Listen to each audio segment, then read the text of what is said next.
आज बहुत ही अद्भुत क्षण है और ये क्षण आपके तमाम जीवन यात्राओं में से एक महत्वपूर्ण क्षण है। जब आज आप बाबा के भक्त से उनके शिष्य बनने जा रहे हैं। आज से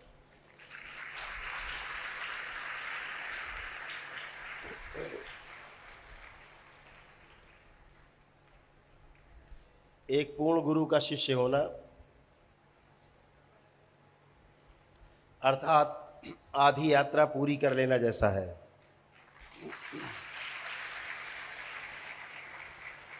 महापुरुष कहते हैं, पहला कदम अगर आपका सही है तो समझो आपकी यात्रा आधी तय हो गई, लक्ष्य आधा प्राप्त कर लिया आपने।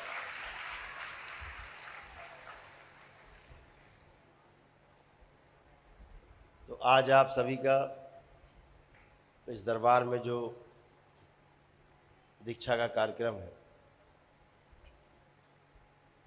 शुद्धि और सिद्धि का, वो भी संपन्न होगा। गर्मी बहुत पड़ रही है इधर, सूर्य भगवान को ज़्यादा मेहरबान हो रहे हैं। तो जितना यहाँ का मनुष्य मेहरबान हो रहा है प्रकृति के ऊपर, उतनी ही प्रकृति मेहरबान हो रही है पुरुष, महिलाओं, बच्चों, सबके ऊपर, मनुष्य के ऊपर।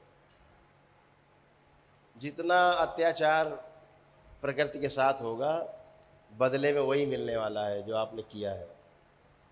पेड़ काटना, पहाड़ काटना, नदियाँ रोक देना, कोयला खोद डालना, तेल निकाल डालना नीचे से, बहुत काम है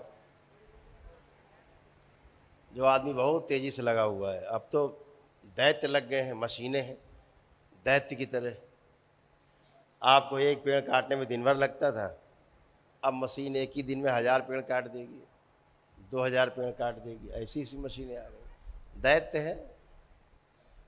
तो जैसा प्रकृति के साथ संघार चल रहा है, प्रकृति के साथ अत्याचार चल रहा है, प्रकृति बदले में उस संतुलित करती। प्रकृति कोई बदला नहीं लेती आपसे। आप अगर अपने घर में आपका बच्चा कोई सामान इधर का उधर कर देता है तो आप कोई उसको जान से नहीं मार देते, आप केवल क्या करते हो, फिर से सामान को उठा करके वहीं पे रख देते हैं। यही काम प्रकृति करती है। जब प्रकृति के साथ हम तमाम अत्याचार करते हैं, तमाम विध्वंस करते हैं प्रकृति में, तो प्रकृति उसको फिर बैलेंस करती है। और उस बैलेंस करने में मानव जाति की जो है सब हेकड़ी निकल जाती एक ही बार में। ऐसे ऐसे धरती डोली, पता लगे कि पूरे पूरे शहर गायब हो गए, सब भूकंप आया, सब गए। एकदम से बाढ़ आई, पता लगे शहर के शहर बह गए। व्यवस्था करती है प्रकृति अपने आप। तो मनुष्य जाति के पास अभी भी समय है सुधरने का। और ये काम कोई रिक्शा चलाने वाला नहीं करता, ये काम कोई पान की ठेली लगाने वाला कोई मजदूर नहीं करता। ये वो कर रहे हैं जो पढ़े लिखे लोग कहे जाते हैं। दुनिया के सबसे ज़्यादा पढ़े लिखे लोग, वो लोग पहाड़ काट रहे हैं, जंगल के जंगल कटवा दे रहे हैं, नीचे से धरती से तेल निकलवा दे रहे हैं, कोयला करके धरती को खोखला कर दे रहे हैं। जो काम जिसका जहाँ पर है, पहाड़ का जहाँ जो काम है वो पहाड़ का काम है, जहाँ समुद्र का काम है वहाँ समुद्र का काम है, जहाँ जंगल का काम है वो जंगल वहाँ बना हुआ है, जहाँ रेगिस्तान होना चाहिए धरती में वहाँ रेगिस्तान है। ये व्यवस्था है। लेकिन मानव जाति को तब तक चैन नहीं आता जब तक यहाँ का सामान उठा के वहाँ नहीं रख दे और वहाँ वाला यहाँ नहीं रख दे। जब तक रेतीले वाले रेगिस्तान में हरियाली न कर दे और जहाँ हरियाली वहाँ बंजर न कर दे, तब तक उसको अपनी योग्यता में विश्वास नहीं होता। तो ऐसी योग्यता दिखा दिखा के धरती का पूरा नाश किया हुआ है। बहुत वैज्ञानिक चिंतित होते हैं, अरे पानी चला जा रहा, पानी खराब हो रहा है। इधर चिंता कर रहे हैं, उधर खराब कर रहे हैं। वातावरण पूरा खराब किया हुआ है, वायुमंडल पूरा खराब किया हुआ है। ऐसा खराब कर दिया है कि श्वास लेना भी मुश्किल हो जाए। अभी वो दिन ज़्यादा दूर नहीं, 10-5 साल रुकिए, आने वाली पीढ़ी जो है ना, कंधे में सिलेंडर बांध के चलेगी, मास्क लगा के दिखाई देगी। जब तक ये नहीं करवा लेंगे, है ना, तब तक नहीं मानेंगे ये वैज्ञानिक लोग, कराई के छोड़ेंगे। इतना बढ़िया। इसके बाद अब धरती जो है, जितना करना था कर लिया, आगे सही नहीं दिख रहा होगा कुछ करने को, तो चांद पे चलो, अब मंगल पे चलो, अब वहां कुछ नया करना है, अब चांदे गिरा देंगे ऊपर से नीचे। अब चंद्रमा पे कार्यक्रम बना रहे हैं, पानी नहीं, कोई बात नहीं, पानी पैदा करेंगे वहां। ये आदमी कुछ भी करने के लिए, बाबा कहते ना, जो कुछ इस संसार में है वही हम सोच सकते हैं। जो हो सकता है वो हम सोच सकते हैं, जो हो नहीं सकता वो हम सोच भी नहीं सकते हैं। ये व्यवस्था है, इसको हमेशा ध्यान रखिए। अगर हवाई जहाज बनने के पहले, टेलीफोन बनने के पहले, तमाम अच्छे अच्छे यंत्र बनने के पहले, जब वैज्ञानिकों ने इसको बनाने की कोशिश की तो उनकी हंसी उड़ाई जाती थी। पागल हो गया है, ऐसे कोई उड़ेगा? मशीन उड़ेगी हवा में? लेकिन उड़ती है, हजारों टन की मशीन हवा में उड़ती है, सबको बिठा के, और हजारों टन माल लाद के उड़ती है। तो लोग पहले हंसी उड़ाते ही हैं। तो वो जब सफल क्यों हो जाते हैं? क्योंकि अस्तित्व में है, ऐसा हो सकता था, जहाज उड़ सकता था, तो ऐसा वो सोच पाए। अगर वो उड़ नहीं सकता तो वो सोच भी नहीं पाते। ये व्यवस्था है। तो आप जो भी कल्पना करते हो, आप दरबार में जुड़ के देखिए। आपने, आप जो प्रार्थना करते हो, बाबा माँ से संकल्प करते हो, पूरा हो जाता है। पूरा होता है नहीं? तो फिर ये एक व्यवस्था है। आपने सोचा और हुआ। तो व्यवस्था में रह करके जीना सुखद है। व्यवस्था से बाहर जा करके जब हम पैर पसारते हैं तो कष्टकारी है, दुखकारी है। हम सभी को, जो हम सब लोग जिस रास्ते पर चल रहे हैं, मंत्र दीक्षा से फिर तंत्र दीक्षा की ओर आप जाएंगे आगे चल के। यहाँ बैठे तमाम लोग मंत्र दीक्षा से आगे बढ़ेंगे, तंत्र दीक्षा में जाएंगे। तंत्र का मतलब है व्यवस्था। व्यवस्था को समझने के लिए कदम उठाएंगे, अध्यात्म जगत की ओर कदम उठाएंगे। और वो अध्यात्म जगत ऐसा होगा जहाँ आपके प्रार्थना संकल्प से, आपकी ध्यान और साधना से आप स्वस्थ और मस्त बने रहेंगे।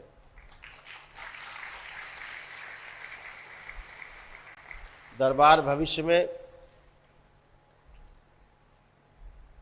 बहुत बड़ी निधि इस धरती वासियों को, इन धरती वासियों में, इनके बीच में जरूर देगा, ताकि हमेशा स्वस्थ और सुंदर बने रहें। इस दरबार का जो आविर्भाव है वो केवल मात्र बैठ के यहाँ चिकित्सा करने के लिए नहीं है। आप, आपका परिवार, आपकी अगली पीढ़ियाँ, उनकी भी अगली पीढ़ियाँ, हर आने वाली अगली पीढ़ी स्वस्थ कैसे रहे, संपन्न कैसे रहे, बुद्धिमान कैसे रहे, इसके लिए प्रयास करके एकदम सॉलिड करके तब छोड़ेगा, इससे नीचे नहीं छोड़ेगा।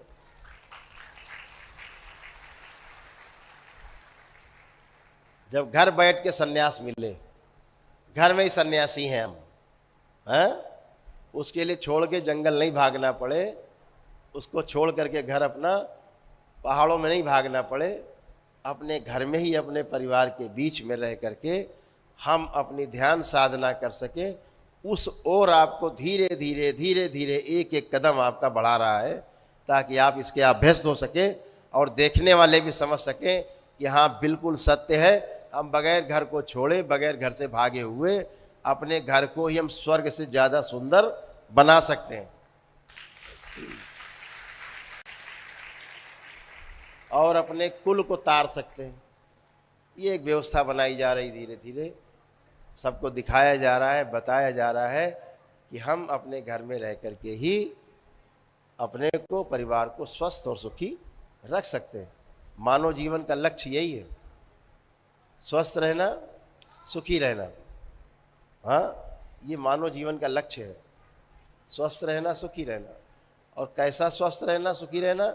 निरंतर स्वस्थ रहना, निरंतर सुखी रहना, बीच में कष्ट नहीं आए, स्वास्थ्य गड़बड़ नहीं हो, दुख नहीं मिले, ऐसा सुखी रहना। तो ये सब आप सब कर पाएंगे, आगे चल के सब कर पाएंगे। धीरे धीरे एक एक कदम आपका सधा हुआ उठेगा। धैर्य की आवश्यकता है। आप सभी ने दरबार में जुड़ करके आस्थापूर्वक, श्रद्धापूर्वक, विश्वासपूर्वक जो तमाम दरबार के नियम पालन किए हैं और कर रहे हैं पालन, ये आपको नित्य प्रति आपको उसका फल भी मिल रहा है, आपको और आपके परिवार को भी। और विश्वास है दरबार को कि आप सभी मजबूती से अपने आप को संकल्पबद्ध करके दरबार से जुड़ करके, और जो दरबार बताएगा, आपके विकल्प देगा आपको, उस विकल्प पे आप काम कर सकेंगे। आगे चल के निर्विकल्प की यात्रा की ओर बढ़ सकेंगे। ये आपको दरबार जरूर कराएगा। तो आज आप सभी इस पूर्णिमा के महोत्सव पर सब इकट्ठे हैं। चर्चा कर रहे थे गर्मी की, गर्मी से बात शुरू हुई थी। गर्मी बहुत ज़्यादा है, फिर भी फ़िलहाल कुछ ठीक करने की कोशिश की गई हॉल में कि कुछ ठीक रहे। इसीलिए दरबार ने जो जून महीना, अगला महीना आ रहा है, उसमें पूर्णिमा का प्रोग्राम स्थगित कर दिया है, ताकि बहुत गर्मी में लोग परेशान ना हो। सभी लोग जो इस महीने के लोग रहेंगे, अपना कार्यक्रम कर करके आगे तय करेंगे, वो अगले महीने दीक्षा ले पाएंगे। और इसी तरह अमावस्या का कार्यक्रम भी हमने कहा स्थगित कर दो, इकट्ठे अगले महीने जुलाई में अमावस्या में सब लोग इकट्ठे हो सकेंगे और बृहद कार्यक्रम भी मना लिया जाएगा साथ साथ, और गर्मी से भी बचाओ तब तक काफ़ी हो जाएगा। तो इसलिए ये कार्यक्रम कुछ स्थगित किए गए। बाकी दरबार के सभी कार्यक्रम निरंतर चलते रहेंगे, जैसे चलते हैं कार्यक्रम, सब कार्यक्रम चलते रहेंगे। केवल पूर्णिमा का कार्यक्रम और अमावस्या का कार्यक्रम अगले महीने नहीं होगा, बाकी सब कार्यक्रम चलते रहेंगे। सारे वनडे हैं, सारे हवन हैं, यज्ञ, जो भी कर सकता है आदमी सब करता रहेगा, ताकि कष्टों से, संकटों से मुक्ति पाता जाए। वो सब चलते रहेंगे, कुछ नहीं रुकेंगे। केवल कार्यक्रम स्थगित किया गया है पूर्णिमा का और अमावस्या का, वो अगले महीने में होगा, जुलाई में। जुलाई में फिर आपका गुरु पूर्णिमा है, 21 जुलाई को गुरु पूर्णिमा है। गुरु पूर्णिमा में फिर बाबा का उत्सव है। गुरु के प्रति आदर, सम्मान, गुरु के प्रति कृतज्ञता व्यक्त करने के लिए एक बड़ा कार्यक्रम है, जो कहीं वो कार्यक्रम बहुत ढंग से मनाया जाएगा, दरबार से हट के मनाया जाएगा, जहाँ पर आपके लाखों भक्त इकट्ठे हो सके एक साथ। बाबा के सभी भक्त, सभी शिष्य एक साथ इकट्ठे हो सके। बृहद कार्यक्रम मनाया जाएगा, उसमें सभी लोग इकट्ठे होंगे। जितने बाबा के भक्त शिष्य बन चुके हैं, भक्त हैं, वो भी आ सकेंगे, शिष्य हैं, तंत्र दीक्षित, मंत्र दीक्षित, सभी लोग आ सकेंगे बाबा को धन्यवाद करने के लिए, कृतज्ञता व्यक्त करने के लिए। वो बृहद कार्यक्रम मनाया जाएगा जुलाई में। गुरु पूर्णिमा विशाल स्तर में मनाई जाएगी। अभी माँ का महापर्व है अगले महीने में, जून में 22 जून से शुरुआत होती है। वो हम लोग अपने अपने घर में ही मनाते हैं। उन 4 दिनों में माँ की पूजा नहीं होती है।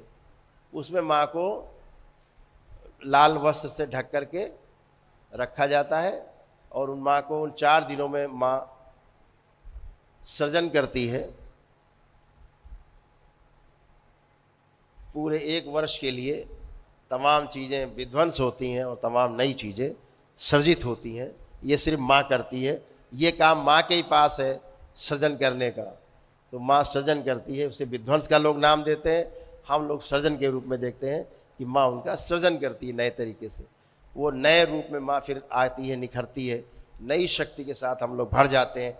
जैसे हमारी माँ शक्ति से भर जाती है, वैसे हम सब बच्चे उनके एक नई शक्ति से, एक नई ऊर्जा से महापर्व के बाद भर जाते हैं और दुश्मन देख के बेहोश हो जाते हैं। वो भी महापर्व मनाया जाएगा, उसका हम वीडियो बना के जारी करेंगे। उसी प्रकार से आपको घर में करना है। ये लोग शंकर सेना की कैप लगा के बैठे हैं। शंकर सेना के प्रदेश अध्यक्ष जी उत्तर प्रदेश के सुबोध चोपड़ा जी हैं। ये देखिए, ये शंकर सेना की कैप का उद्घाटन किया गया है तो हम तो चाहते हैं पहले अध्यक्ष जी लगाए। लगाइए।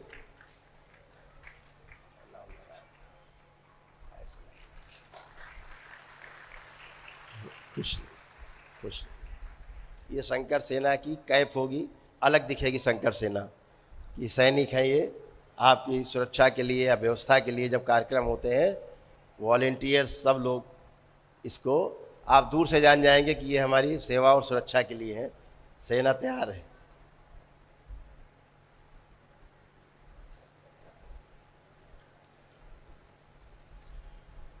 और आज एक महत्वपूर्ण घोषणा है, हमारे माँ का देश आसाम है ना, माँ का देश आसाम है।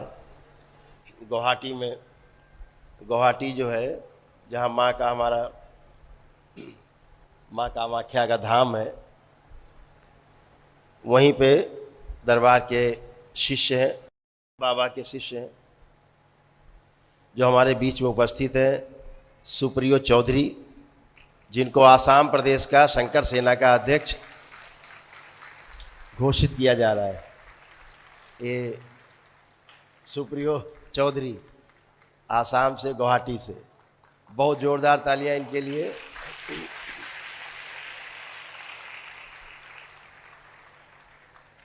जो भी नवयुवक हैं धीरे धीरे शंकर सेना की सदस्यता लेते जाएंगे और अपने सेवा के लक्ष्य को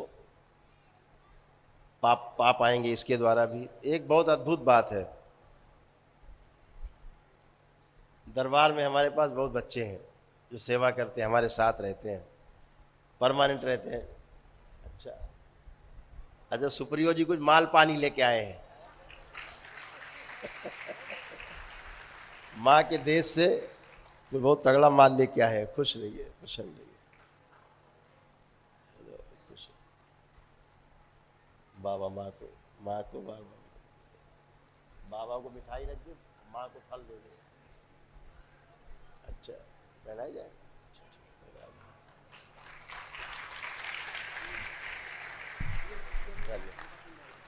अच्छा, बहुत सुंदर। Thank you. खुश रहिए, खूब खुश रहिए, खूब खुश रहिए। बैठिए। तो कई प्रदेशों में संगठन गठित हो रहा है धीरे धीरे, जहाँ सभी लोग जुड़ते जा रहे हैं। जो वहाँ की व्यवस्था हो तो वहाँ की शंकर सेना अपने लोकल प्रदेश में, जिले में संभालेगी।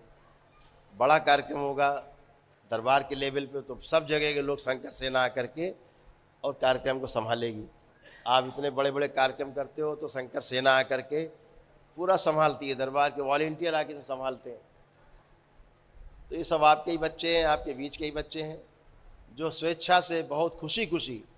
तो एक अद्भुत बात मैं बताने जा रहा था कि दरबार के जो बच्चे हैं तमाम, जो परमानेंट हमारे साथ रहते हैं, जैसे हम इस आश्रम में रहते हैं वो भी इसी आश्रम में रहते हैं। सेवा एक ऐसी विधि है, अब विधि से बाहर है, सेवा विधि में नहीं आती, सेवा विधि से बाहर है। विधि तो जो है ना वो बनाई जाती है देख करके मौसम। सेवा अंदर से, समर्पण का भाव होता है तो सेवा पैदा होती है। सेवा से ही पुण्य मिलते जाते हैं, सेवा से ही आगे बढ़ता जाता आदमी। जो आप ध्यान साधना करके तमाम लाखों जप करके दशांश करके आगे बढ़ते हो, ये सेवा से ही आगे बढ़ते रहते हैं, अपने आप लेवल क्रॉस करते रहते हैं।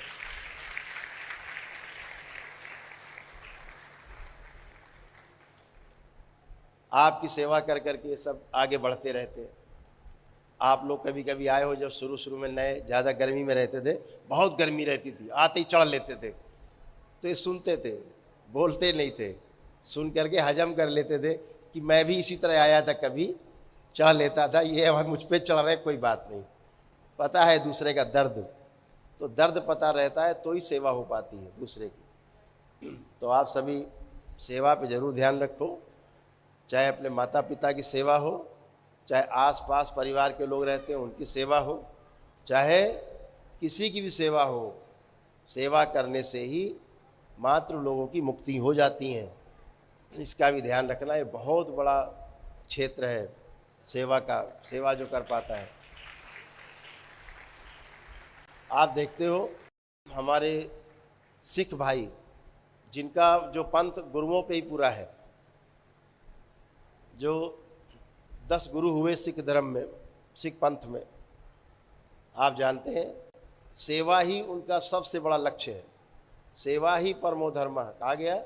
लेकिन सेवा वाकई में क्या होती है अगर देखनी हो तो हमारे सिख पंथ के लोगों में जा कर के देखो कि सेवा होती क्या है। बड़े से बड़ा करोड़पति अरबपति आदमी भी, बड़े से बड़ा ताकतवर आदमी, बड़े से बड़ा राजनीतिज्ञ गुरुद्वारे के बाहर बैठ करके जूते चप्पल आपके साफ करता है, कार सेवा करता है बैठ के। सेवा सीखो। सेवा से आपका अहम नष्ट होता है, सबसे बड़ी चीज़ है। हमारी साधना में जो सबसे बड़ी रुकावट होती है वो हमारा अहंकार होता है। और जब किसी के आप जूते चप्पल साफ कर रहे होते, जिनको आप जानते भी नहीं हैं, चाहे दुश्मन भी सामने आ जाए आपके जूता उतारे उसका भी साफ कर दे, अहंकार का नाश हो जाता है। ये गुरुओं ने परंपरा बनाई।